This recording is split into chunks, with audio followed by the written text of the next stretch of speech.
জাপানের নতুন প্রধানমন্ত্রী হিসেবে নির্বাচিত হয়েছেন সানায়ে তাকাইচি। মঙ্গলবার জাপানের প্রথম নারী প্রধানমন্ত্রী হিসেবে তাকাইচিকে বেছে নিয়েছে পার্লামেন্টের নিম্ন ও উচ্চকক্ষ, যেটিকে জাপানের রাজনীতিতে মাইলফলক হিসেবে বর্ণনা করা হচ্ছে। জাপানের রাজনীতিতে নারীর অংশগ্রহণ এখনও সীমিত, তাই এই জয়কে এক ঐতিহাসিক মুহূর্ত হিসেবেই দেখা হচ্ছে। ৬৪ বছর বয়সী তাকাইচি রক্ষণশীল ও পুরুষ প্রধান দল লিবারেল ডেমোক্রেটিক পার্টির নেতা। তাই জাপানি নারীদের অধিকার রক্ষার পাশাপাশি পররাষ্ট্রনীতির চ্যালেঞ্জ মোকাবেলায় কতটা সফল হবেন তাকাইচি তা নিয়ে আলোচনা হতেই পারে। ২০২৪ সালের আগস্টে জাপানের সাবেক প্রধানমন্ত্রী ফুমিও কিশিদা পদত্যাগ করার পর ওই বছরের সেপ্টেম্বরে নতুন প্রধানমন্ত্রী হন কিশিদার মন্ত্রিসভার প্রতিরক্ষামন্ত্রী শিগেরু ইশিবা। কিন্তু দায়িত্ব গ্রহণের মাত্র এক বছরের মাথায় গত ৭ সেপ্টেম্বর পদত্যাগ করেন তিনি। তার পদত্যাগের পর নতুন প্রধানমন্ত্রী হলেন সানায়ে তাকাইচি। বিশ্ববিদ্যালয় জীবনে একটি হেভি মেটাল ব্যান্ডের ড্রামার ছিলেন তাকাইচি।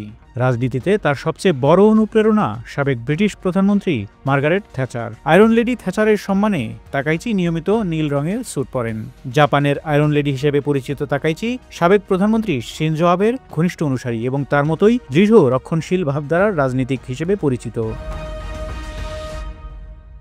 তবে জাপানি তরুণীদের অনেকেই বিবিসিকে বলেন তারা নিশ্চিত নন যে রক্ষণশীল তাকাইচি নারীর অধিকারকে এগিয়ে নেবেন কিনা। একজন বলেন তাকাইচির রাজনৈতিক মতাদর্শ খুঁজলে দেখা যায় তিনি বরং পুরুষতান্ত্রিক ব্যবস্থাকেই টিকিয়ে রাখতে চান।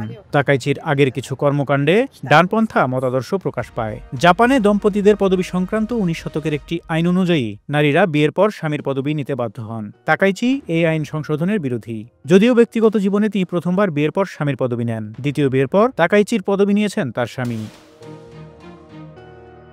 এএফপির খবরে জানা গেছে চীন বিরোধী অবস্থান ও রক্ষণশীল সামাজিক দৃষ্টিভঙ্গির জন্য তাকাইচি বেশি পরিচিত। তিনি প্রধানমন্ত্রী নির্বাচিত হওয়ার পর জাপানের সঙ্গে সম্পর্ক এগিয়ে নেওয়ার আশা প্রকাশ করেছে চীন।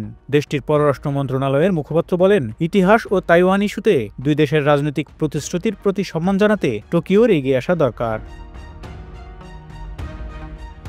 এদিকে বিবিসি বলছে পররাষ্ট্র নীতি নিয়ে জটিল চ্যালেঞ্জের মুখে পড়তে যাচ্ছেন তাকাইচি, কারণ একসময় বিরাগভাজন হওয়া ট্রাম্পের সঙ্গে সম্প্রতি একটি প্রতিরক্ষা ও অর্থনৈতিক চুক্তি করেছে জাপান।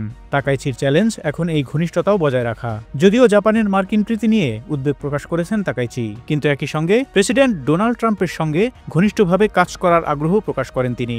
তাকাইচি এলডিপির পরীক্ষিত নেত্রী। জাপানের পার্লামেন্টের নিম্নকক্ষে এমপি হিসেবে টানা ৩০ বছর ধরে আছেন তিনি। এর মধ্যে একবার জাপানের পররাষ্ট্রমন্ত্রীও হয়েছিলেন। প্রধানমন্ত্রী হিসেবে তাকাইচির সামনে একাধিক চ্যালেঞ্জ থাকবে। অর্থনৈতিক মন্দা, ক্রমবর্ধমান মূল্যস্ফীতি, স্থবির মজুরি এবং জনগণের ভোগান্তি সামলানো এখন তার বড় চ্যালেঞ্জ। তাছাড়া যুক্তরাষ্ট্রের সঙ্গে সম্পর্কে টানাপোড়েন মোকাবেলা এবং ট্রাম্প প্রশাসনের সঙ্গে সম্পর্ক বজায় রাখার চ্যালেঞ্জের মুখোমুখি হবেন, এটাই স্বাভাবিক। ফারুক শিমুল, ঢাকা এক্সপ্রেস।